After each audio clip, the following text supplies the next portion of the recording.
Bonjour à tous mes amis qui me suivent comme ça depuis quelques mois maintenant. Pour ceux qui sont là chaque semaine ou maintenant c'est de temps en temps, c'est une fois par semaine que je mets en ligne sur YouTube une de mes vidéos sur la découverte du cœur du Père. Ou bien peut-être vous les découvrez et vous arrivez, comme certains m'ont signalé qu'ils les découvrent en ce moment même. Donc, peu importe, je suis heureux de vous accueillir chez moi pour partager une nouvelle fois sur cette question qui me passionne maintenant depuis plus d'un an, la question de la découverte de Dieu le Père. Lui qui était pour moi, du moins, mais je crois que pour beaucoup de chrétiens aussi, était comme en toile de fond. On parlait beaucoup du Saint-Esprit, on parlait beaucoup de Jésus, et bien sûr, ce sont des personnes qui ont un rôle déterminant dans le plan de salut que Dieu a mis en place pour nous, mais le Père. Alors, je suis en train de le découvrir comme jamais auparavant. Et donc, le projet, c'était de lire tous les versets dans le Nouveau Testament de la Bible qui nous parlent du Père, de les commenter, mais pas dans un sens d'enseignement académique, mais dans le sens de quelles sont mes réflexions par rapport à ça. Ce verset, qu'est-ce qu'il me fait? Comment est-ce qu'il m'aide à avoir une intimité avec le Père? Donc, je vous partage le fruit de ces réflexions. Nous sommes dans l'évangile de Jean. Nous sommes toujours dans le chapitre 10, un magnifique chapitre où il y a la relation brebis-berger de Jésus et ses disciples. Et nous sommes aujourd'hui au verset 29, Jean 10, verset 29. C'est Jésus qui parle et qui dit « Mon Père qui me les a donnés est plus grand que tous, et personne ne peut les ravir de la main de mon Père. » Donc, trois choses qu'on va apprendre sur le Père dans ce verset. D'abord, il s'agit de Jésus et les brebis qui le suivent, n'est-ce pas? Et donc, il dit dans un premier temps que le Père donne les brebis à Jésus. Alors, c'est un thème qui est récurrent dans l'évangile de Jean, cette notion que le Père donne des personnes à Jésus en tant que disciples. Et ici, maintenant, la même pensée revient, que c'est le Père qui donne les brebis. C'est pas les brebis qui se donnent un berger. Alors, c'est quand même étonnant, mais on a plutôt un langage de « j'ai donné ma vie à Jésus », comme si c'était moi qui l'ai donné. Mais en fait, c'est le Père qui donne. Alors imaginez un peu si c'était aux brebis de choisir le berger. Imaginez un peu. Que le troupeau est sans berger, donc doit se décider quels seront parmi les candidats leurs choix de berger. C'est ridicule. Alors ils font un appel de candidature, ils reçoivent les CV d'embauche, il y a des rendez-vous d'embauche bien sûr, et après finalement ils font leur choix. Non, c'est pas le troupeau qui choisit son berger. C'est le berger qui est donné la responsabilité d'un troupeau. Souvent, c'est un troupeau qui peut lui appartenir, mais aussi ça peut être le troupeau de quelqu'un qui est propriétaire. Donc ici, c'est une très belle pensée parce que ça nous ramène chaque fois à la souveraineté de Dieu, à la grâce. Si aujourd'hui, j'aime Jésus de tout mon cœur, si aujourd'hui je veux le suivre et depuis de longues années, est-ce que c'est du mérite que j'ai moi? Non. C'est vraiment une grâce où Dieu a fait un choix souverain en ce qui me concerne. Et pour ça, je serai éternellement reconnaissant au Père d'avoir fait ce choix, de m'avoir donné à Jésus en tant que brebis. C'est la première chose qu'on va découvrir dans ce verset. La deuxième chose, c'est que le Père est plus grand que tous. Alors là, il n'y a aucune contestation. Déjà, on loue le Seigneur qui est grand. Jésus met la barre encore plus haute. Il est plus grand que tous. Donc il n'est pas seulement grand, il est plus grand que tous. Et quand je lis ça, je pense tout de suite à ce verset qui dit que ses pensées est plus élevé que nos pensées, qu'il dépasse complètement ce que nous pouvons comprendre, nous, d'un Dieu qui fonctionne à sa façon. Alors là aussi, on dit, je suis prêt à moi apprendre auprès de ce Dieu qui est plus grand que tous, qui est plus grand que moi, qui a une autre façon d'aimer, qui a une autre façon de penser, qui a une autre façon de réagir. Je veux, moi, monter vers lui, plutôt que de lui demander tout le temps de descendre vers moi. Mais c'est la troisième chose que ce verset nous présente, que je trouve particulièrement intéressant. Alors, je vous relis le troisième élément que Jésus nous donne dans ce verset. Et personne ne peut les ravir, parlant des brebis, personne ne peut les ravir de la main de mon Père. Alors, la première chose qu'on apprend, c'est que Dieu a une main. Le Père a une main. Et là, tout de suite, on imagine que si le Père est un véritable personnage, alors il a des yeux pour voir, il a des oreilles pour entendre, il a une bouche pour parler et il a une main. Et les psaumes nous parlent de la main de Dieu. Alors quand j'utilise cette phrase pour tous les amateurs de foot, je ne parle pas de Maradona et son but qui était un but où la main avait été utilisé pour marquer le but. Je crois que c'était la finale de la Coupe du Monde au Mexique, si j'ai une bonne mémoire. Bon, je ne parle pas de ça. Je parle de la main de Dieu qu'on présente dans les psaumes. Une main qui fait beaucoup de choses, les psaumes nous disent. La main de Dieu qui juge, qui défend, qui délivre, qui pourvoit à nos besoins, qui montre sa puissance. Une main qui conduit, qui guide, une qui sauve, la main qui chasse ses ennemis. Et ce que nous apprenons dans ce verset, dans ce que Jésus dit, c'est que cette main va aussi servir à protéger la brebis. Qu'une fois qu'elle est dans sa main, il n'y a plus personne ni rien qui puisse ravir cette brebis de sa main. C'est la protection que le Père donne à une brebis de Jésus. Maintenant, le problème avec ce verset, qui est particulièrement rassurant, c'est une belle promesse pour tout chrétien, mais le problème de ce verset, c'est que c'est été le prétexte pour enseigner une fausse doctrine, une erreur doctrinale. Oui, une erreur doctrinale qui, dans certains milieux, s'appelle la sécurité éternelle, qui signifie simplement qu'une fois sauvé, on est toujours sauvé.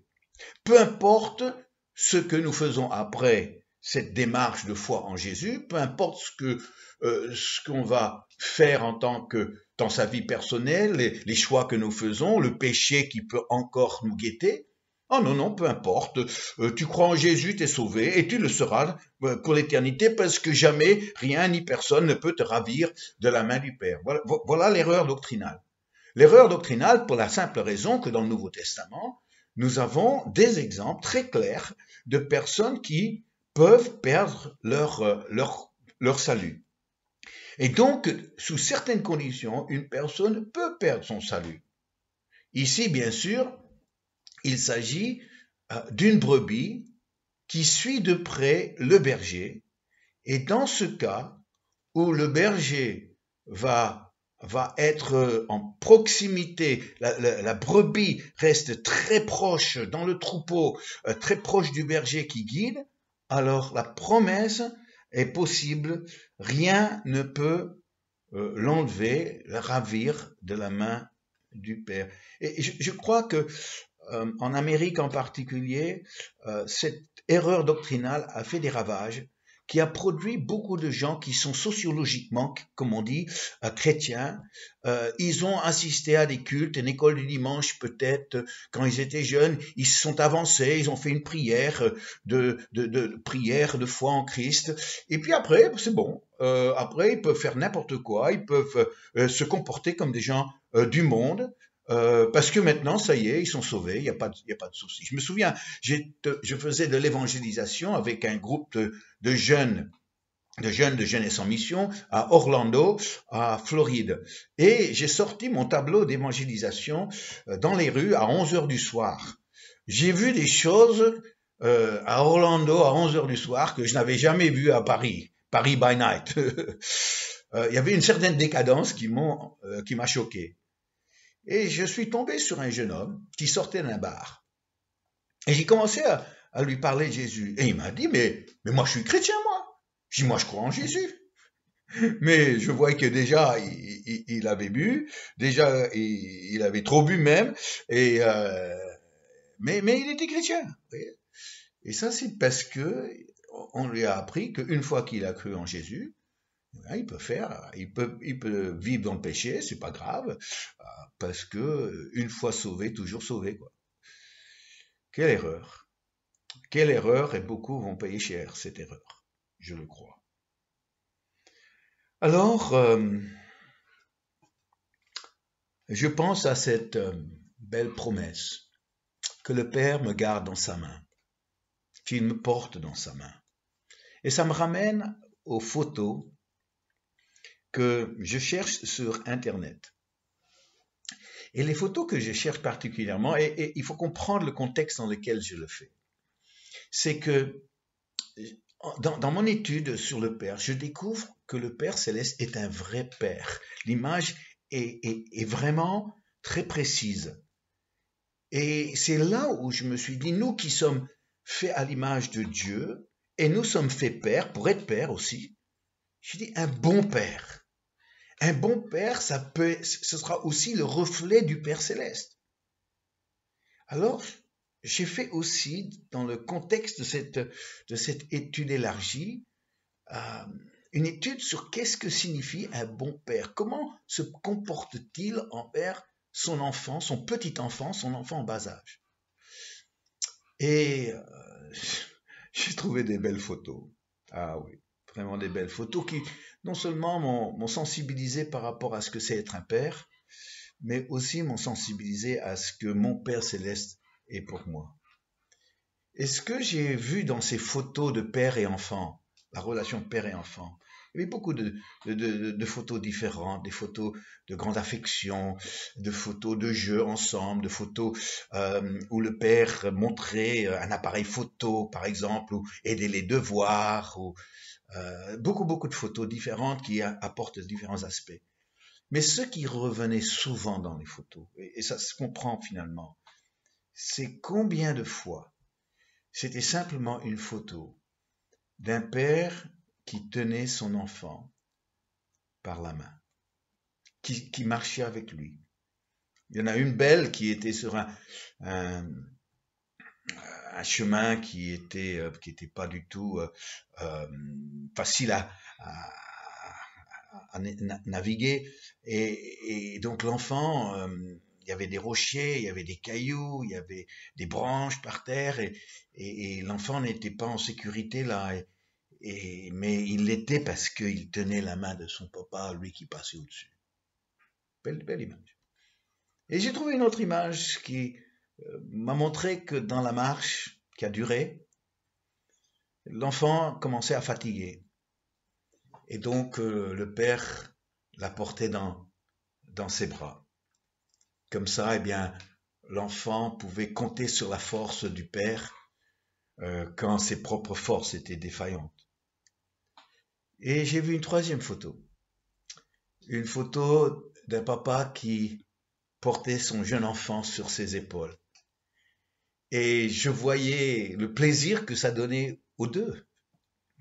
Je voyais que le père donnait hauteur à cet enfant, et l'enfant voyait, parce que maintenant il avait la hauteur que le père pouvait lui donner. Maintenant il voyait des choses qu'avant il ne voyait pas. Il était tout content, il se sentait grand sur les épaules de papa. Et quand je vois tout ça, ça me fait quelque chose, vous voyez. Parce que je vois aussi mon père.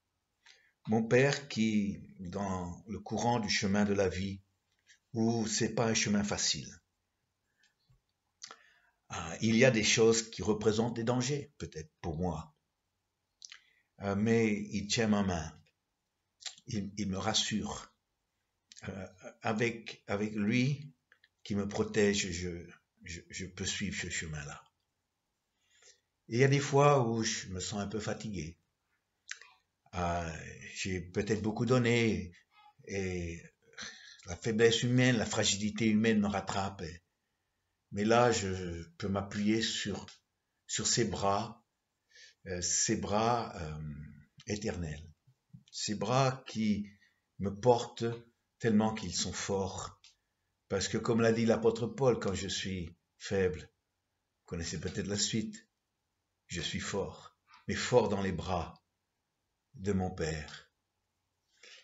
Et mon Père céleste, dans ma relation avec lui, me met aussi sur ses épaules. Et là, à ma hauteur, ça ne me permet pas, je vois le monde comme les petits voient le monde. Tout semble beaucoup trop grand pour lui. Mais sur les épaules de mon Père, tout devient petit. Parce que mon Père me fait monter plus haut que moi-même. Il me fait monter plus près du ciel. Mon Père me permet de voir les choses comme il les voit. Je suis heureux qu'aujourd'hui je vis ma vie dans le creux de la main de mon Père, oui, qui me guide, qui me rassure, qui me protège, qui me sauve, qui me délivre, qui pourvoit, qui est un vrai Père pour moi. Et moi, je veux être un vrai enfant pour lui. Alors, vous voyez comment des simples choses comme des photos trouvées sur des sites internet peuvent nous aider à comprendre qui est notre Père céleste. Pourquoi pas faire un tour? Vous devez faire attention, parce que on peut tomber sur des choses sur lesquelles on ne voudrait pas tomber en tant que chrétien. Mais c'est vraiment important de pas voir le Père juste comme une catégorie ou une formule ou un titre, mais comme un Père qui m'aime comme son enfant et que je peux aimer moi comme un Père. Alors j'aimerais chanter, si vous voulez bien. Oh mon Père, reçois toute ma reconnaissance. Oh mon Père, tu m'émerveilles par ta présence, par ta main puissante et ton amour si grand combien tu comptes pour moi, oh mon Père.